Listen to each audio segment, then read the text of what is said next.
It's the quarterbacks to me. And maybe it's just like a different use of the word concern. All I care about is the quarterbacks this year. And anything that I'm answering, the offensive line, wide receivers, tight ends, running back is a little bit different. I guess I just don't care that much about that overall. But it's all how it relates to your quarterbacks. And it's, can Jacoby Brissett stay healthy enough to give Drake May the time that he might need to develop, or by the coaching staff's evaluation and judgment that he needs to develop? Is it that you can get Drake May healthy through a season? Can Drake May develop the skills, the processing skills, the arm talent through this season, and not just have to revert to scrambling and keeper plays and throwing away because he's running for his life at different points? If I'm being honest with myself, yes, I think the offensive line seems to be the worst part of this team. Right. I think everyone agrees with that it seems like that is where the most talent is lacking on a team where overall talent is lacking. But to me, the biggest deal for this whole season is your quarterback. You're not going to make the playoffs. I just don't think you are. And I don't think that's a controversial take, but I do think that you have the ability to develop a number 3 overall pick and decide at the end of the season if this is somebody that you're going to build around with whatever you are in the draft next year, go out and actually spend in free agency when you have even more room against the cap. Mm-hmm. Everything for me hinges on the quarterbacks. So that's where my concern is. Okay. The quarterbacks so far have looked good, bad? Like, what, do you think Drake May is not looking good? I'm not down at practice every day. Well, you saw May in the game. Right. In the games, I think Jacoby's looked pretty bad. Look, in the first preseason game, he went 3 and out. Okay. And then in the next preseason game, he throws an interception in the red zone. He was lousy. He looked nice leading up to that. So I think, it feels like for Jacoby Brissett, the ceiling is nice. He's a nice quarterback. He's a nice guy. He's a nice teammate.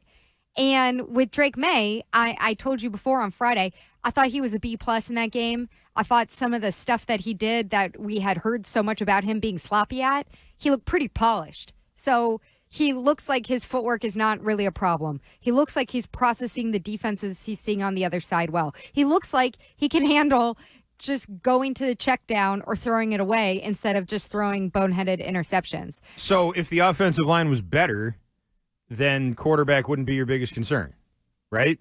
No matter what, my biggest concern is going to be quarterback because you drafted 3 overall. But you just said Drake May looks good and that you think he's coming along well. So why are you why are you more concerned about that than a dysfunctional offensive line? Because I think that that's your number 1 priority this whole year. I mean, it's every team's priority as a quarterback. No, it's not every team's priority. If you had way more stellar pieces around you and you knew who your quarterback was, your concerns might be elsewhere. You might be able to say, think about how we entered the season last year. Mm-hmm. What were people talking about with Patrick Mahomes?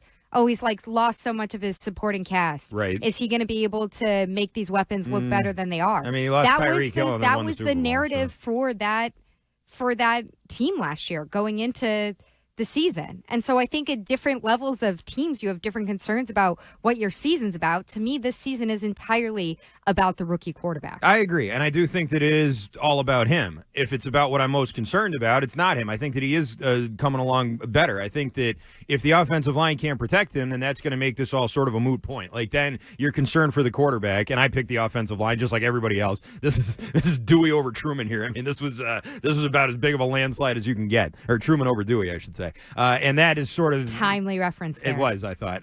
That's where I think it begins and ends. The wide receivers are better than I thought they were. I'm not going to say they're the biggest concern. I'm still concerned by them. I don't think that they're a great group, but they already look better than I thought they'd be.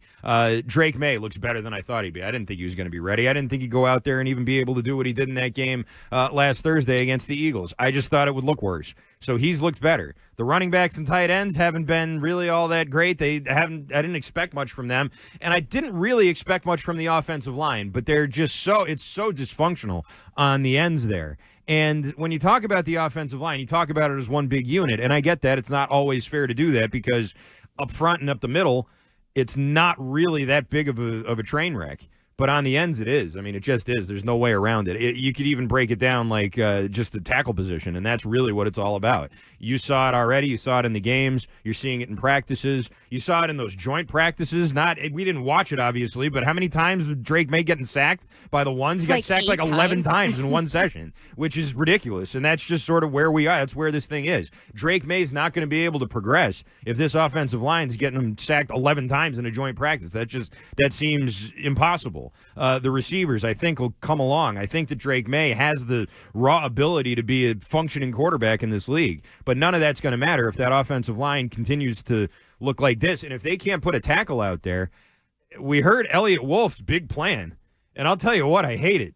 We're going on the waiver wire. Do we have this? Can you, Joe, if you would? This was Elliott Wolf when asked about, well, what are you going to do with this offensive line? How are we going to fix this? How are you going to get this thing up to snuff? And here's what he said. Again, we're pretty comfortable with our group right now. Obviously, we're going to look to upgrade on the offensive line or at any position if we feel like we can.